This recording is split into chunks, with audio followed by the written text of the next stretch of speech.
Hello everyone, welcome back in computer class. Special classes for NWDA exam because your exam is coming soon. So good luck for your exam. And in this video we will discuss some MCQ question of computer awareness. Let's begin. चलिए आज की class शुरू करते हैं। पहला question है any data और instruction entered into computer are considered. जब भी हम कंप्यूटर में कोई डेटा या इंस्ट्रक्शंस को एंटर करते हैं तो उसे हम उस प्रोसेस को क्या कहते हैं। मैं आपको टॉपिक एक्सप्लेन किया था। एक टॉपिक था input. Input means the flow of data into the program. जब हम कंप्यूटर में या प्रोग्राम में डेटा को एंटर करते हैं तो उसे इनपुट कहते हैं। स्टोरेज डाटा को स्टोर करना होता है। Output flow of data from the computer, जो आंसर आता है उसको कहते हैं। इंफॉर्मेशन प्रोसेस डेटा को कहते हैं। तो हमारा आंसर क्या होगा? Input is the right answer.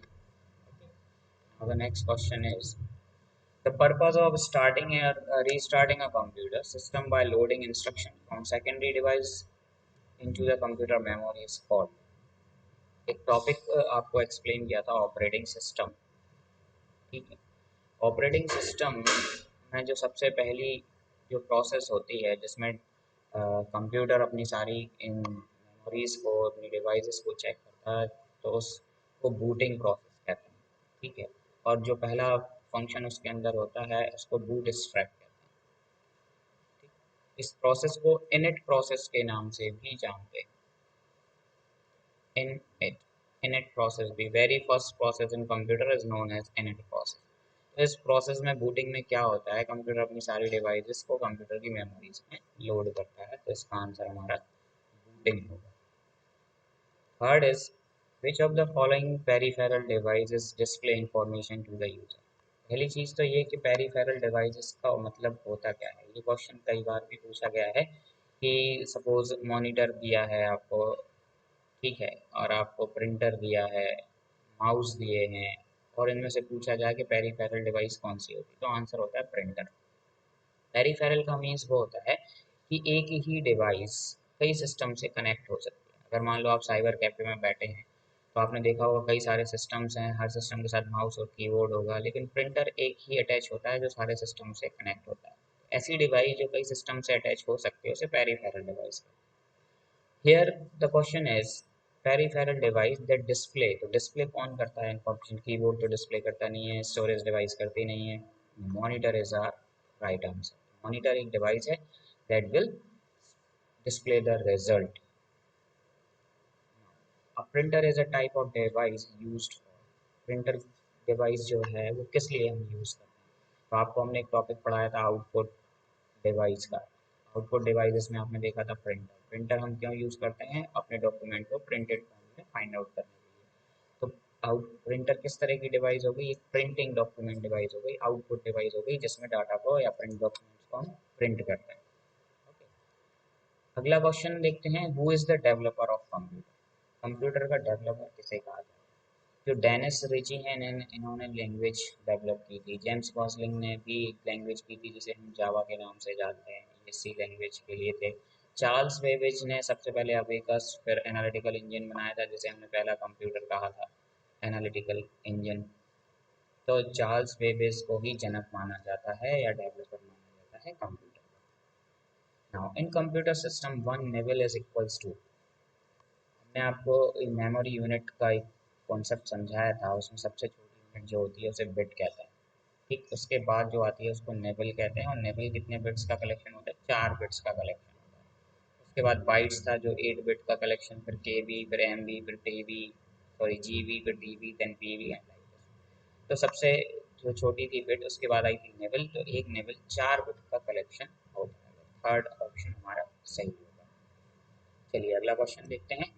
एक बाइट, एक बाइट अभी जस्ट आपको होता है, एक बाइट कितने बिट्स के इक्वल होता है? 8 बिट्स के इक्वल होता है।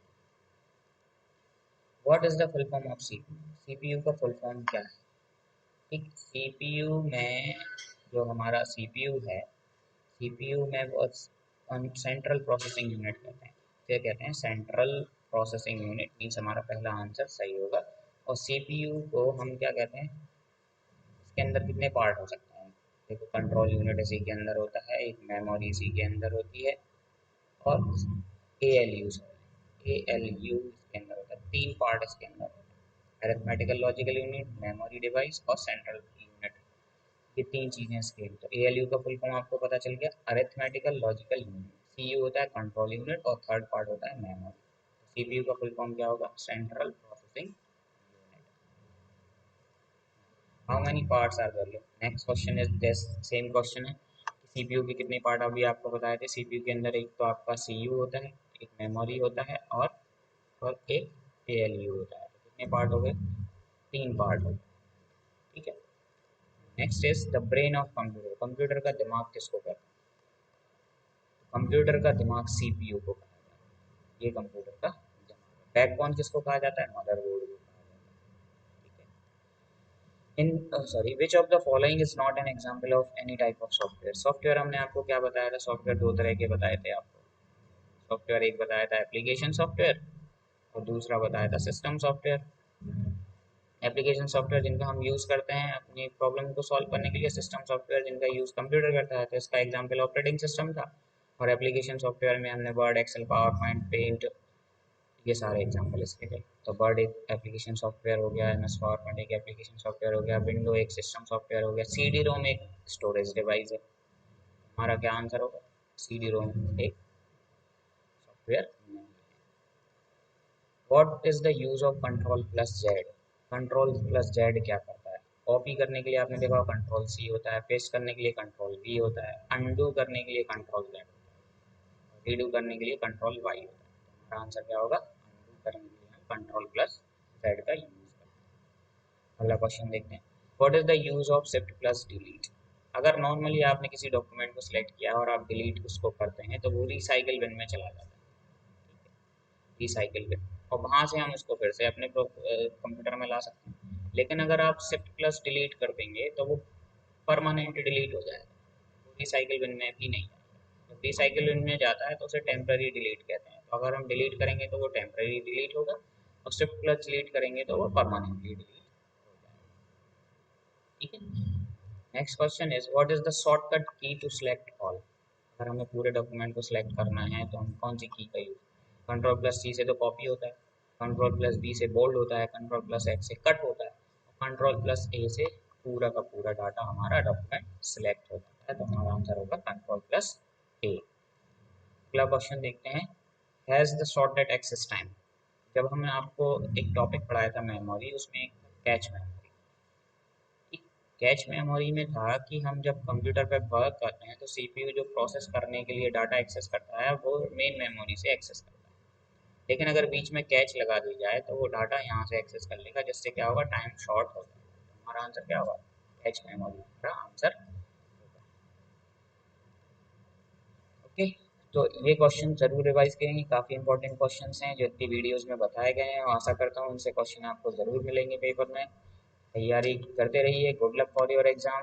Best of luck. चैनल को लाइक, सब्सक्राइब और शेयर जरूर कीजिए। Thank you very much.